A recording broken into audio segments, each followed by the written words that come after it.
पारनेरमध्ये स्थानिक गुन्हे शाखेची अवैध वाळू वाहतुकीवर धडक कारवाई, 8 लाखांहून अधिक मुद्देमाल जप्त.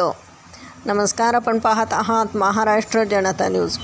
जिल्ह्यातील अवैध वाळू उपसा आणि वाहतुकीविरोधात स्थानिक गुन्हे शाखेने धडक मोहीम उघडली असून पारनेर पोलीस ठाण्याच्या हद्दीत मोठी कारवाई करण्यात आली आहे. या कारवाईत पोलिसांनी 8,20,000 रुपये किमतीचा मुद्देमाल जप्त केला आहे. स्थानिक गुन्हे शाखेचे पथक पारनेर हद्दीत गस्तीवर असताना खडकवाडी शिवारातून आयशर टेम्पोद्वारे बेकायदेशीर वाळूची वाहतूक होत असल्याची गुप्त माहिती पोलिसांना मिळाली.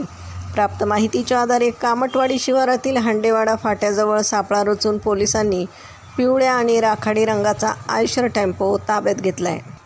टेम्पोची पाहणी केली असता त्यात 20,000 रुपये किमतीची 2 ब्रास अवैध वाळू आणि 8 लाख रुपये किमतीचा आयशर टेम्पो आढळून आला. पोलिसांनी चालक दत्तात्रय नाना मेंगाळ याला ताब्यात घेतला असून मुख्य वाहन मालक दीपक साळवे हा सध्या फरार आहे.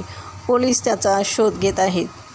पारनेर पोलीस ठाण्यात या प्रकरणी भारतीय न्यायसंहिता आणि पर्यावरण संरक्षण कायद्याअंतर्गत गुन्हा दाखल करण्यात आला आहे. पोलीस अधीक्षक मोमक्का सुदर्शन यांच्या मार्गदर्शनाखाली स्थानिक गुन्हे शाखेचे पोलीस निरीक्षक संतोष मुटकुळे आणि त्यांच्या पथकाने सदरची यशस्वी कारवाई केली आहे.